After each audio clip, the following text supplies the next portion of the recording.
नमस्कार दोस्तों, स्वागत है आपका मनदीप महेंद्र शो में। राहुल गांधी ने वोट चोरी के हरियाणा के अंदर बड़े आरोप लगाए हैं, प्रेस कॉन्फ्रेंस की है और उसके बाद पूरे हरियाणा में चर्चा का विषय बना हुआ है। और एक हकीकत मतलब लोग ना सिर पकड़े हुए हैं कि इतना बड़ा घोटाला, इतना बड़ा वोट चोरी का हो सकती है। मेरे साथ वरिष्ठ पत्रकार हैं महेंद्र सिंह। जानेंगे कि क्या सच में जो एक वोट चोरी का इतना बड़ा एक स्कैम उजागर किया गया है, आरोप लगे हैं, क्या सही है? जी सर, प्रेस कॉन्फ्रेंस तो देखी होगी, बताएं सर थोड़ा। हाँ, बिल्कुल देखी है। और बेहद ही गंभीर आरोप। और गंभीर इसलिए हो जाते हैं क्योंकि राहुल गांधी ने जो जो बातें कही हैं, बाकायदा वो फोटो के साथ, वो वीडियो के साथ और मौके पे लोगों को बुला के उनके साथ मंच के ऊपर मीडिया के सामने साझा किए हैं, वोटर लिस्ट साझा की है। अगर इन आरोपों में थोड़ी सी भी झूठ है तो एक सेकंड लगता है चुनाव आयोग को ये बताने में कि ये देखिए, ये जो ब्राज़ील की लड़की राहुल गांधी बता रहे हैं कि इनके 22 वोट हैं, ऐसा है ही नहीं। इनका एक ही जगह वोट है और ये लड़की ब्राज़ील की नहीं है, ये हरियाणा की राय की रहने वाली है। अपने आप वो आरोप फुर्र हो जाएंगे। लेकिन उन आरोपों में सत्यता है, इसलिए चुनाव आयोग चुप है। जी, तो हरियाणा की राजनीति की अगर बात करें, ये चीज़ें तो राहुल गांधी ने बताई ही है, लोगों को पता भी है प्रेस कॉन्फ्रेंस के अंदर।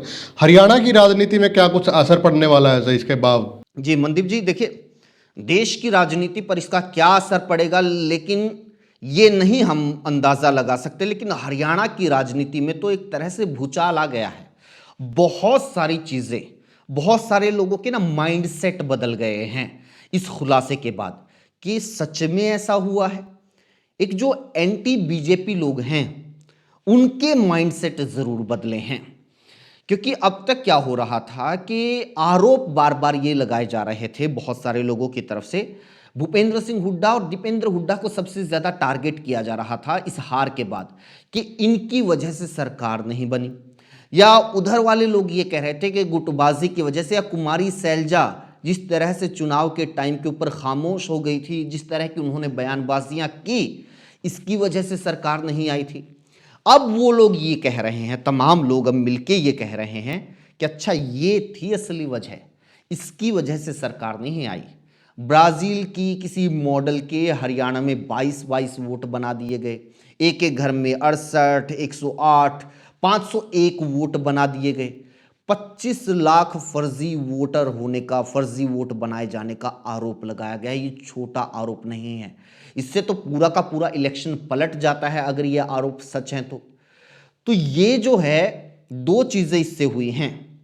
एक, जो लोग ये मान के चल रहे थे ठीकरा मतलब भूपेंद्र सिंह हुड्डा या कांग्रेस की गुटबाजी दीपेंद्र हुड्डा के ऊपर फोड़ रहे थे, अब वो लोग ये उल्टा सोच रहे हैं। मैंने कई लोगों की पोस्ट देखी है सोशल मीडिया के ऊपर जो बड़े आक्रामक हो गए थे, मतलब गाली गलौज तक की लैंग्वेज पर आ गए थे इस चुनावी हार के बाद। अब वो लोग सॉरी फील कर रहे हैं। बैकफुट पे आना पड़ेगा सर उनको तो अब। हाँ, ये नहीं, कुछ मैं बात कर रहा हूँ जो आम लोग हैं, जो समर्थक हैं या विरोधी हैं, कुछ लोग सॉरी फील कर रहे हैं। बाकायदा फोटो लगाकर दीपेंद्र की और भूपेंद्र हुड्डा की फोटो लगाकर वो पोस्ट कर रहे हैं कि मैं पहले समझता था कि हरियाणा में हार के गुनहगार ये लोग हैं, लेकिन सच्चाई अब सामने आई है। और इसमें एक और बात है, अब वो लोग भी टारगेट होने लगे हैं क्योंकि अब इस खुलासे के बाद जो दीपेंद्र हुड्डा और भूपेंद्र हुड्डा के समर्थक हैं, जो कि पार्टी में कोई पद नहीं रखते, वो अब खुलकर लिख रहे हैं, वो खुलकर बोल रहे हैं। अब वो सवाल पूछ रहे हैं कि इस खुलासे के ऊपर वो नेता क्या बोलेंगे। वो चाहे कांग्रेस के भीतर के नेता हों या कांग्रेस से बाहर के नेता हों, वो नेता क्या बोलेंगे जो अब तक एक पूरा का पूरा एजेंडा चला रहे थे। अब सवाल उठ रहा है कि क्या कुलदीप शर्मा जिस तरह से पिछले दिनों लगातार जा जाकर इंटरव्यू दे रहे हैं और बड़ी बेबाकी से अपनी बात रख रहे हैं भूपेंद्र सिंह हुड्डा के खिलाफ, क्या वो वोट चोरी के मुद्दे को भी इस तरह से उठाएंगे? कुमारी सैलजा वोट चोरी के मुद्दे को भी इस तरह से उठाएंगी? शमशेर सिंह गोगी क्या वो वोट चोरी के मुद्दे को इस तरह से उठाएंगे जिस तरह से वो भूपेंद्र सिंह हुड्डा के खिलाफ अटैकिंग है? संपत सिंह भी बड़े अटैकिंग थे, लेकिन वो पार्टी छोड़ गए हैं। उनका चैप्टर अब आईएनएलडी के साथ जुड़ गया है, उस पर अलग से चर्चा करेंगे। और एक सवाल और उछाला जा रहा है इनेलो, अभय सिंह चौटाला, जेजेपी, दुष्यंत चौटाला की तरफ कि इन लोगों की इस वोट चोरी के पूरे मुद्दे के ऊपर क्या राय है, क्या स्टैंड है, ये लोग क्या मानते हैं कि क्या सच में राहुल गांधी के आरोप सही हैं या ये आरोप गलत हैं। एक दबाव, जबकि वो कांग्रेस के नेता नहीं हैं, लेकिन एक दबाव उनके ऊपर, मोरल दबाव ये है कि वो भी अपनी राय इसके बारे में रखे, ताकि लोगों को पता चल सके कि उनकी जो राय है, उनकी जो ओपिनियन है, वो राहुल गांधी की तरफ खड़ी होती नजर आती है या बीजेपी के पक्ष में खड़ी होती नजर आती है, या फिर कोई ऐसा बीच का रास्ता भी ये लोग निकाल सकते हैं। जी, आपने एक बड़ी बात की है सर। जो दूसरी पार्टियां हैं या फिर इनेलो पार्टी की बात करें, जज्बा की बात करें, तो वो इस वोट चोरी के समर्थन में क्यों नहीं आ रहे? क्योंकि अब सवाल तो खड़े होंगे, तो उनके लिए भी कहीं ना कहीं अब मुसीबत बनती दिख रही है। हाँ, ये मैं कह रहा हूँ ना, असमंजस की स्थिति है। बहुत सारे लोगों को मुखर कर दिया है, बहुत सारे लोगों को खामोश कर दिया है।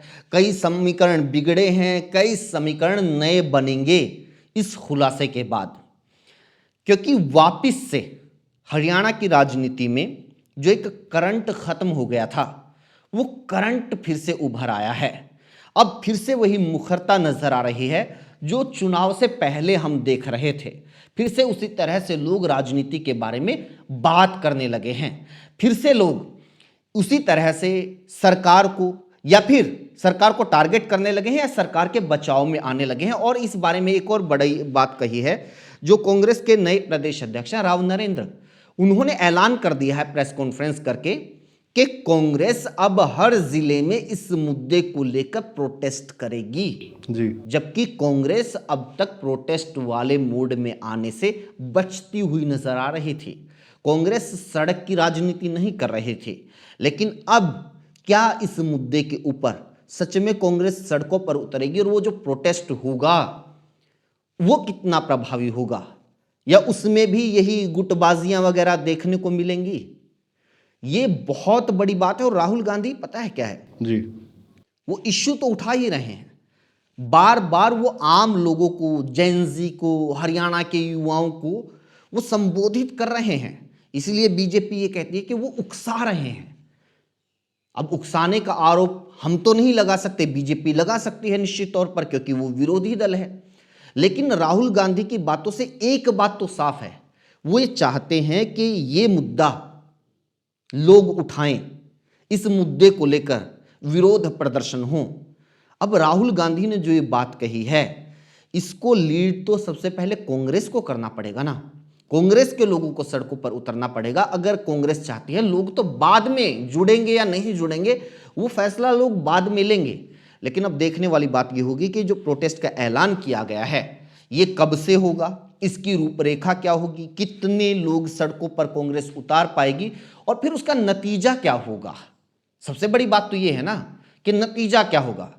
क्या चुनाव आयोग आकर जवाब देगा, या जिस तरह से राहुल गांधी के आरोप लगते ही चुनाव आयोग की बजाय बीजेपी आ जाती है जवाब देने के लिए, जबकि ये काम तो चुनाव आयोग का है।